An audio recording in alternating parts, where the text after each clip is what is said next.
Great Debaters Contest is brought to you by Safaricom M-Pesa.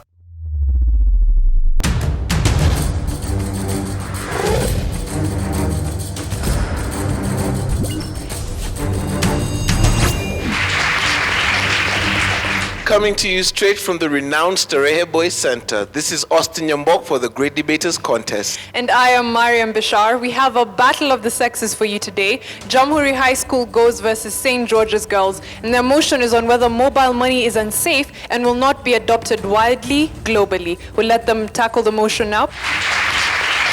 Proposer number 1, you have 3 minutes. As the primary means of communication for most people in the world, mobile phones have become a source of significant economic growth and a platform for innovation.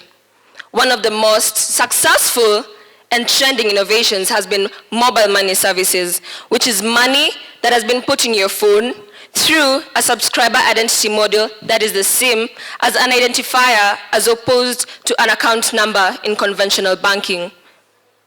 Otherwise, security measures have not really been put into place to boost what we now are trending upon, mobile money services. Here to stand on the proposing side of the motion, is Caroline Njoroge, representing St. George's Girls Secondary School. So let us look at security in this form. It's my money, mobile money services. I go to, let's say, an M-Pesa store agent. He is a very unprofessional person, I can clearly see. In conventional banking, the people that are trained, they are given full training on how to handle the customers and their money, and also in terms of security, on how to handle them in case anything happens. But what happens to that M-Pesa agent person? He's unqualified, unprofessional. What happens in case something happens to my money? Will he be in a position to help me out? Will he? And who, in his right senses, can place trust in such a person? Definitely not me. It is a problem that is seen widely in Africa because those with such knowledge tend to go for the higher paying private sector, leaving little expertise for the government. Let us look at mobile hacking. Yes, pin yako ni siri yako. Who said no one can hack into your account? Who said that mobile money services are so safe that no one can actually get a trail of all your transactions? Who said? Let's look at the legislative policy. There is no legislative policy which has been put in place which clearly defines access to a mobile money trail. None at all. And it has been proven there is none at all. So you go place your trust in mobile money services, M-Pesa, Airtel Money, there's MTN, we have all those, Western Union. How sure are you that when you're going to send money to that person, that it will actually get to them? How sure are you? Yes, there are messages and all that kind of stuff, but how sure are you that it's actually going to get to them? I leave that question to you. I rest my case. Opposition, you have 3 minutes for your opening remarks. I have money, and I have money on my phone. I just got robbed. Money, the cash money that I had is completely untraceable, and it's gone. But the money that I had in my phone, simple. I'll buy another SIM card, replace it, talk with Safaricom or any other company that was dealing with my SIM card, and then they will involve the cops, and within a few minutes or hours or a couple of days, I'll have my money back. March 2007, the most successful money system in Africa, and arguably the whole world, was launched. It went by the name M-Pesa by Safaricom. My name is Arnold Kisivuli from the Jamhuri High School, ready and willingly to oppose this motion that states mobile money is unsafe and cannot be adopted widely globally. Let me take you through imagination, a ride through to the imagination world. Imagine a girl called Nyambura who is to earn and be paid 500 shillings each and every end week. Will she accept to be paid through the bank where her income will receive massive deductions in the name of transaction fees, and later end up receiving amount like 300 shillings from the possible 500? Or will she decide to use mobile money where she'll receive a salary and get deducted a minimum of 30 shillings and later receive 470 shillings? I pose that question to you. Mobile money has proven once and again that it can be efficient, and it has worked in Kenya. We see low costs of transaction fees in terms of transacting money through mobile money. Here, your money will be deducted with the most little amount as possible, and you'll still receive your money without getting ripped off like some banks that we know. Moving on, the technological world and the young people provide a good and perfect platform whereby the system can be widely adopted. By this, it is efficient not only to the young people, but also the other people out there. You can do a transaction through a mobile phone. You can do a transaction through a mobile phone, and this will make it efficient, and it will also value time. And by that, I sit down resting and knowing that this motion is of no use. We'll now get rebuttals. Proposers, you have 3 minutes. 2007. How many years is that?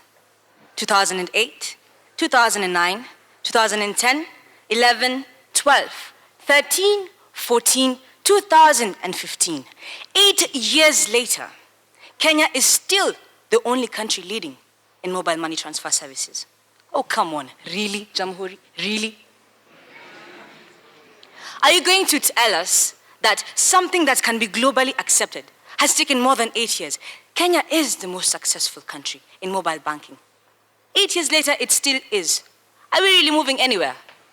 On a serious note, my opposer clearly said that Nyambura will receive a salary of 500 shillings, but if she uses the banking services, she'll get taxed, and she'll only have about 300 shillings. But when she uses her mobile phone, she'll only get taxed about 30 shillings. Let me inform you, every person in this country who is working for the government, or who is working and is registered as a citizen of Kenya, is taxed. Therefore, that is the reason why Nyambura will receive 300 shillings. Despite her receiving her money from her phone, it shall still be deducted. Now, legislation, as my colleague talked about. Which country has a legislative policy that constrains people?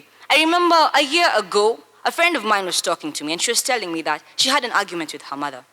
It was about her mobile phone, about the things she used to do with the mobile phone. The mother decided, I will go get evidence against my daughter. She went to Safaricom, and she was able to get a whole list of all the text messages, of all the calls, and all the transactions made through that phone. A parent, a simple parent, can go get the information. Who in this world cannot go and get information about your money when you put it at the risk? Mobile banking, I mean, there is a trail everywhere. We have professional hackers in this country. My God. Are you seriously going to tell me? I know some of you seated in this room, you've hacked into Wi-Fi accounts. Go to Google, YouTube. Will you tell me that it is not simple to hack into another account and get somebody's money? Jamhuri, please consider that. Also, there is no policy in any country that constrains you from getting that money. If I decide that I want to get your trail, I want to get your account and use it against you, nobody will come and ask me. Why? There is no legislative policy. I would also like to ask you a question. If mobile banking is so safe and so reliable as we all seem to think, or rather as Jamhuri seems to think, why haven't leading countries, first world countries, the North America, USA, why hasn't Europe taken up these things? Why haven't they themselves thought about it? Consider it and think about it. Opposition, you also have 3 minutes for your rebuttal. It is true that Kenya is a leading country in mobile money services. Yes, you've said that there are no other countries taking up mobile services. Have you considered US, South Africa, Nigeria, and also Pakistan who have adopted this method. My name is Fred Kago from Jamhuri High School, and I'm here to oppose the motion mobile money is unsafe and will thus not be widely adopted globally. Thus I'm saying mobile money is safe and it will be widely adopted globally. Why are we saying this? Well, employment. Mobile money, for instance in Kenya, a lot of mobile money agents are the youth. Why? This reduces, through the employing of the youth, this reduces drug and substance abuse, and also it reduces theft and robbery in the environment. So that makes us safer, and thus it is widely adopted globally. And also, mobile money earns the government revenue. Let us take the example of Safaricom in 2011. Half of it, Safaricom earned the government revenue 7.9 billion Kenya shillings. This amounts to 90 million US dollars. Thus, it can be adopted since it produces revenue for the country. And also, it is safe that most mobile payments are conducted in phones with GPS, meaning that the payment provider can determine who you are and whether the transaction is a legitimate one, hence making it safe and widely globally adopted. Another thing is that mobile money requires very little knowledge to understand it. Take the example of an old shosho and a young man. Kijana, kwa nini unabeba pesa? We haujui sisi tuko digital. Yes, so if the elderly can adopt it, what about the rest of the population? Thank you.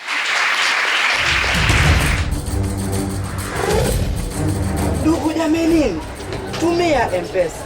M-Pesa kulipa pesa, M-Pesa kuweka pesa, M-Pesa kutoa pesa, M-Pesa kulipa stima, M-Pesa na Safaricom. Take part in the M Challenge by sending your short song, rap, or poem about Safaricom M-Pesa on WhatsApp, and you could win 1,000 shillings in Safaricom airtime.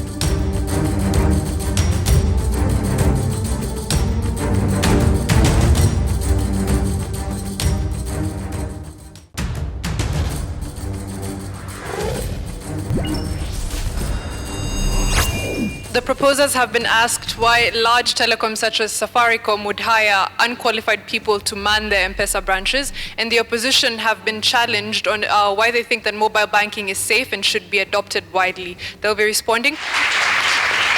Proposer number 3, you have 3 minutes. I believe that as a society, we all work hard for our money. I am not ashamed to admit that I have been a victim of fraud one too many times, and I believe that most of us have been a problem to this. Why would a company employ an underqualified person? I believe that in these times we are living in, people have grown smart, and we have heard of recent fake documentations, examples from River Road. I believe it's not hard to get a fake document just to get employment, and it won't be the first time, neither it will be the last time, but there's wrong documentation, and hence they get employment. Later, you're going to access this person, ask them to give you your money, and you never know. Your money is gone. Young boys from Jamhuri, please don't be naive. We all know that without proper qualification, yes, I said it, please don't be naive. Do you know an interesting fact? 5% of all phones issued to employees are lost annually. Now hear this, it's more interesting. 30% of these employees bother to register. What if an assailant gets hold of that phone and gets the money? What happens to you? We're not trying to make it look like we're against development, but we know that it's unsafe and it's wrong. Without proper attention to the basic security system, we can end up losing too much money. We cannot be gainfully getting our money back. I believe that we can work on this, and I believe that mobile money, right now, it's unsafe, and therefore cannot be widely, globally accepted. Thank you for your time. Opposition, you have 3 minutes to respond to the audience. To the question which has been posed, why is mobile money extremely safe? One, because when you are going, for instance, when you want to register with any mobile money service provider, for example, Safaricom, you have to go and you have to submit your documents. These are the same documents which you are going to use when you are going to register for any other financial institutions like commercial banks. Safaricom has engaged other financial institutions to withhold money of culprits who have committed fraud. Secondly, did you just talk of hacking? Sorry, but mobile money service providers are adopting an encryption technology called paper speckle. I guess you have never heard of it. Tell you what, this is a special paper imprint that can be transformed into a small dot of line, which is virtually impossible to counterfeit. This is encrypted on SIM cards, hence it cannot be copied. Mobile money service providers help customers cut costs, increase convenience, and reduce the risk of carrying cash by enabling customers to buy goods and pay bill at the comfort of their homes. Imagine you have arrived home very late at night and you find that your electricity has been cut off. Will you go to Kenya Power Lighting Company in the middle of the night to pay for your bill? Also, according to Telecom and IT, Media, Entertainment and Healthcare, mobile money service is one of the fastest growing markets globally, with a compound annual growth rate of 44.6%. It is expected to grow from 12.32 billion Kenya shillings in 2014 to 78.02 billion Kenya shillings in 2019. These projections implies a promising and wide adoption globally. They also talked of agents committing fraud. How can they commit fraud?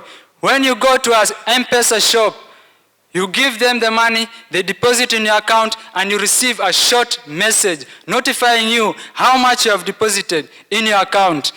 Hence, agents cannot commit fraud. He also said, Safaricom, Kenya is the only country using mobile money. You are very wrong. The US is also using Google Wallet. Thank you.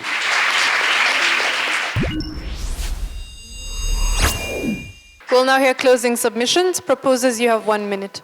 Mary Mwangi from the St. George's Girls Secondary School. To my opposers, let us think globally. I believe you have educated me by giving me the statistics about how we're expecting our mobile money to grow. But why are we limiting ourselves to Kenya only? Because all the statistics that we have heard have all come from Kenya. Kenya is already growing. It is on that path of being high. Let's talk about it globally. If you can give me evidence that it has grown in another continent, in another country aside from Kenya, then maybe I will believe you. But as for now, I only think that you're basing your argument on Kenya only. First of all, that application which you have stated, I believe I did not know it, but I believe it only applies to Safaricom. Again, we're narrowing our thinking only to Safaricom and Kenya. Let us trust banking, a way that we have known, a way that we have found, which we will leave for our generations as a better way. Thank you.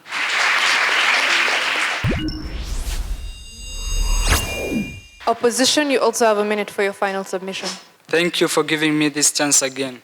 You're forgetting that as much as M-Pesa is providing services in Kenya, it is also available abroad, like in the UK. Secondly, as I stand here and look down at these judges who are sitting here, each and every one of them is having a mobile phone. And I also believe our teachers back there have mobile phones. Is there any of you who is not using mobile money? This shows that mobile money is safe and is widely adopted. Thank you.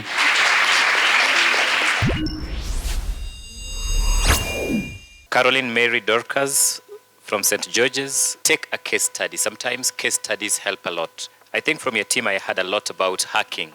I wish you could just take a case scenario and tell your audience, this is what happened and this is the amount of harm the hackers caused. And therefore, we are not in favor of mobile banking because of this example. Sometimes one example, somebody say an illustration is a window that lets in the light. So you could have actually opened that window into the motion and it could have favored your team. Jamhuri High School, Arnold, a good beginning. And I like the fact that you actually act out. I mean, there's a small, is it a skit or a drama, whatever it is, but you act out, which is good to be able to bring audiences' attention.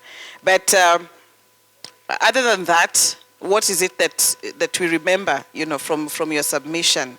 And I guess the challenge for Jamhuri was, trying to show that it is actually not unsafe and it is widely adopted. I know Abdullahi comes in and makes reference to the fact that, yes, it is used, in other parts of the world as well. But I am of the opinion that your submission was a little weak. I think overall a fair attempt by the two schools. Well, the judges awarded 0.8% difference between the two teams. Therefore, we have Jamhuri High School with 66.2%. Please give them a round of applause. St. George's Girls, the judges awarded you with 67. You are our winners for the debate. Congratulations to St. George's, and of course, good effort by Jamhuri. We'd like to thank all of you for making time and tuning in. Remember to follow us on Twitter at Great Debaters EA, and we'd also like to thank our sponsors, Safaricom M-Pesa, and of course, KBC Channel 1, who carry our content. I have been your host, Mariam Bishar. And I am Austin Nyambok. Catch you next time.